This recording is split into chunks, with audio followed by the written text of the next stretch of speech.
Hello, my name is Chad Timmermans. What I want to share with you today is a model of how we work with children at the Timmermans Method clinics. I've come to this model as the result of spending 22 years in the industry and having found that this is the biggest impact of how we can help a child. I was a psychologist and I used to do all different sorts of things. And then as an exercise physiologist, I used to do other elements and be able to help children in different ways. And then we found, okay, there's a common theme here. This is the majority of how I can help kids, and this is what we focus on. Let me explain it to you and why. So, when a child's born, there are 5 different senses. When a child, there's vision, hearing, taste, touch, and smell. Actually, there's another 2. There's something called interoception, which is your knowledge of your internal body functioning. Oh, I've got a tummy ache, or, I've got a headache, and I'm hungry. That's called interoception.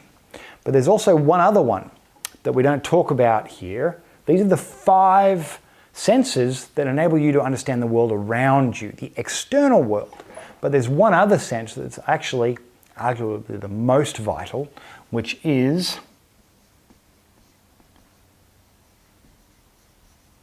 vestibular. Vestibular function is your inner ear, and it's how that knows where you are in space. Now, vestibular function, I don't know if you can think maybe yourself or you know somebody who might have had, they might have lost their balance, or one ear popped and another one didn't. I've had it happen to me a couple of times. The result of it is if you lose your balance, literally you can't do anything. You absolutely lose your ability to function. You've literally just got to lie down and try not to throw up. So vestibular function is the leader of all sensory function. All the other senses actually feed into vestibular function. Vision is extremely important for vestibular function. So is touch, is also extremely important, and also hearing as well helps you understand where you are in space. So this is something that's interesting. A lot of parents don't think about this. Vision, when a child's born, is vision fully developed? Yes and no. It's partially developed. When a child's in the womb, it can tell the difference between light and dark, because through the skin and through the fluid in the womb, a child can sense whether it's light or dark.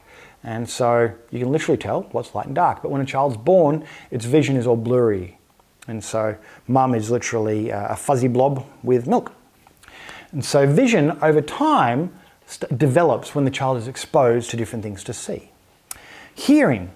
Hearing is developed and not. Once again, hearing is fully developed to mum's body function, breathing, heart rate, her voice resonating through her body. So the child can hear all of that, but hasn't heard all the different things there are to hear. So vision is not fully developed at birth. Taste. When a child's born, it has a reflexive taste. And as a result of that, it seeks out breast milk. But it hasn't tasted the whole spectrum of everything. So once again, it's not fully developed. Touch. Touch is developed for pressure. Because when the child's in the womb, it's getting bumped around and mum's move over and doing these sorts of things, and it feels pressure, but it doesn't feel the fine minutiae of different touch and that sort of thing. Not fully developed. Smell, well, it's had fluid up its nose its whole existence. It does have a instinctual, reflexive smell to be able to seek out, once again, breast milk, but smell's not fully developed. Vestibular function is fully developed. That's because when the child's in the womb, it's this way, it's all over the place. What it doesn't have is the ability to respond to the vestibular information that's been fed to it by its inner ear function.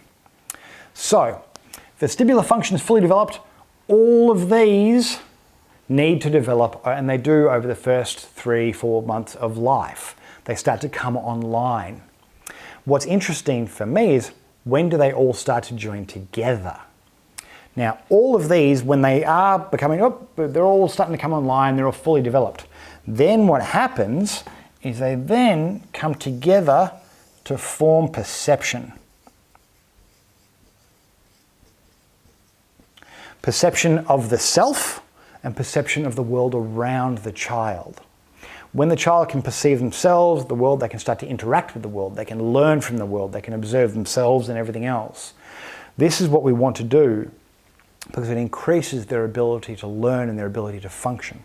Now, there's one thing that helps not only stimulate all of these sensory functions, but bring them all together to form this perception. This one thing is what a child learns, and it focuses its whole existence on learning how to do for the first 1 to 2 years of life. And it is and scientists say it is the purpose for the brain. It's the reason why the brain exists. The biggest function for the brain. The thing that brings it all together,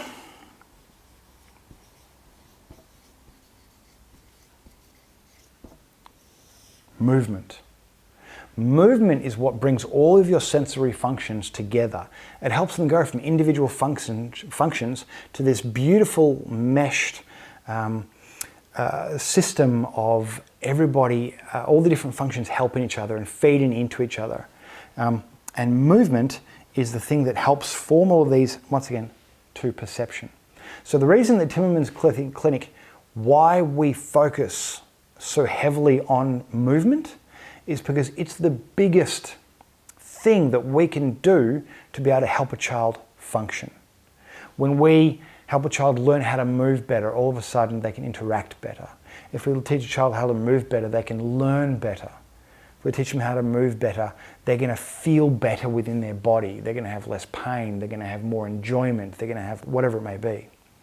So movement being the biggest component that the developing child needs to learn is why we focus so heavily on that. And it is the primary mission that the Timmermans Method Clinics are on, to help children with special needs improve their movement. Thank you.